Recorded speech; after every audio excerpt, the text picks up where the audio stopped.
Bueno, estudiantes de psicología primer año, hoy voy a dar una explicación de mi interpretación de los temas a evaluar en el primer parcial de epistemología. Si el PTD es el mismo, el primer texto que tenemos para analizar es el de Esther Díaz. El texto de Esther Díaz, que ya lo deben haber visto en el curso de ingreso, ahí está. Bueno, en el mismo se plantea como tema principal el conocimiento científico, la ciencia y la base de la epistemología. El conocimiento, Esther Díaz lo define como una manera de relacionarse con la realidad. Es como lo que vendría a ser el reflejo que nosotros tenemos de la realidad, el conocimiento. Un modo de interpretarla y de dar cuenta de la misma. Esta se expresa mediante oraciones que ahora vamos a denominarlas proposiciones, porque es algo distinto a la oración. La proposición, puede haber muchas oraciones distintas que quieran expresar la misma proposición. Así que eso lo vamos a ver más adelante. Bueno, el conocimiento científico, ¿qué es lo que hace? El conocimiento científico, según Esther Díaz, describe, explica y predice. Bueno, pero dirás qué significa cada cosa.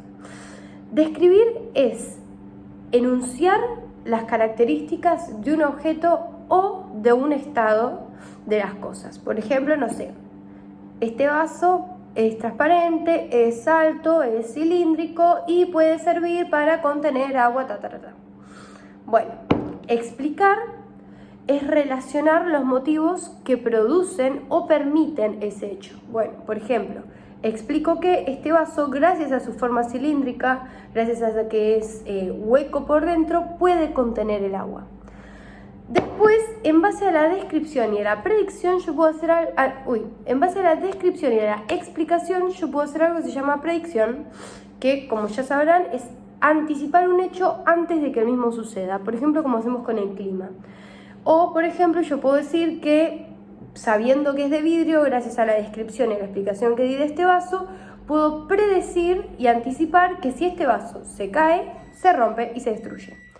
Bueno, después, más datos sobre el conocimiento científico que plantea ella. En el conocimiento científico, la legalidad proviene fundamentalmente de la precisión y de la coherencia de las proposiciones. Es decir, que cada una de estas proposiciones que planteamos es 100% coherente y precisa a lo que queremos explicar. Después dice que el conocimiento científico basado en la ciencia es siempre riguroso, pero limitado. También es disciplinado, es preciso, atiende a los aspectos cuantificables y medibles del mundo. O sea, sus objetos de estudio suelen ser cosas que puedan medirse y cuantificarse. Pero bueno, no todo es conocimiento científico. Tiene que cumplirse cierta cantidad de requisitos para que pueda determinarse como un conocimiento científico. Y acá lo que hace Esther Díaz es enumerarnos todas las 8 o 9 características que tiene que tener el conocimiento para ser catalogado como conocimiento científico. Bueno, la primera ya la escribimos, que es descriptivo, explicativo y predictivo. Ya dijimos qué es cada cosa. Para explicar ese punto podés ponerte a decir qué es la descripción, qué es la explicación y cómo llegamos a la base de poder predecir algo. Después, es además crítico y analítico. Analizar es separar los elementos de una totalidad estudiada y criticarlas cada una particularmente individualmente con sus características, a la luz siempre de argumentos racionales. El tercer punto es que es metódico y sistemático. El método, que lo define como el camino para llegar a una meta, vendría a ser la serie de procedimientos que nosotros realizamos para llegar al fin determinado que estamos buscando. Por ejemplo, no sé, yo quiero comer, ¿ok?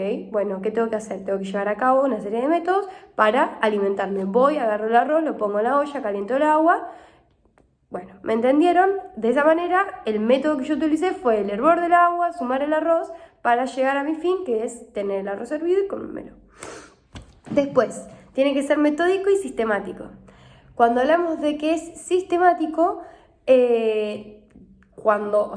En base al método que sigue un procedimiento y responde a una estructura lógica previa, yo no puedo echar el arroz en la olla y después poner el agua.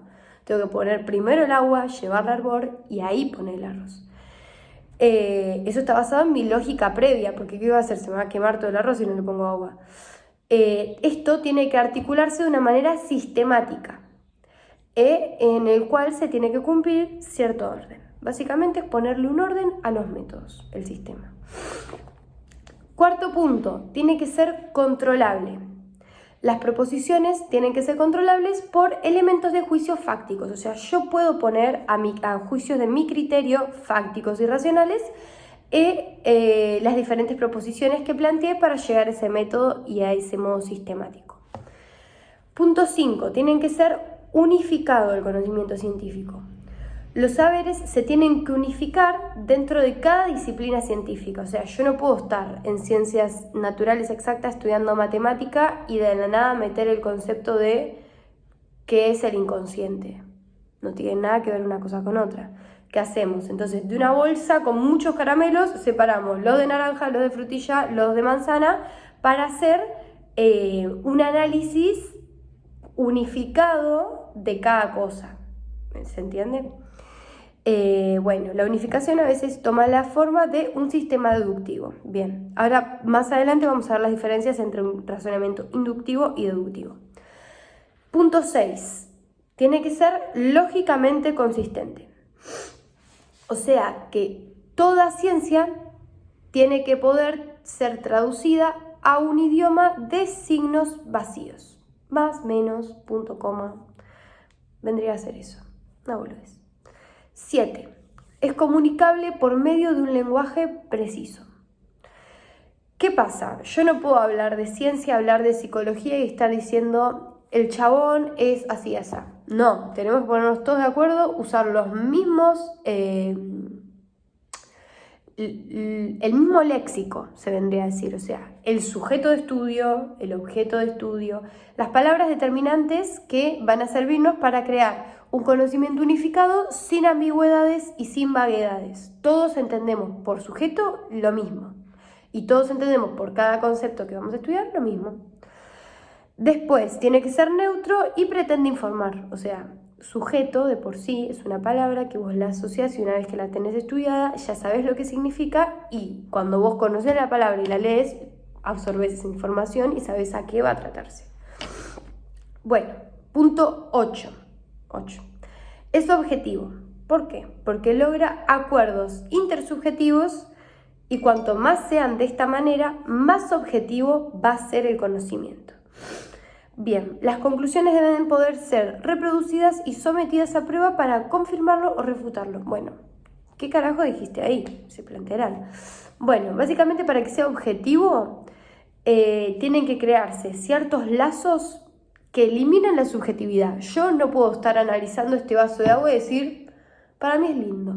No tiene nada que ver lo que a mí me parezca. Si vamos a hacer un conocimiento científico, vamos a sujetarnos de lo que objetivamente este vaso de agua es. No es más que un vaso de agua con toda su descripción y su explicación. Pero no lo sometemos a juicios particulares. Bien. Y último punto, el 9, tiene que ser provisorio el conocimiento científico. Para que me suene la nariz. Bien, aunque las leyes tienen alcance universal, el conocimiento provisorio permite derivar enunciados observacionales de las mismas. Bien, esto pacta de hecho de que una experiencia futura contraste. Bien, ya lo entendí.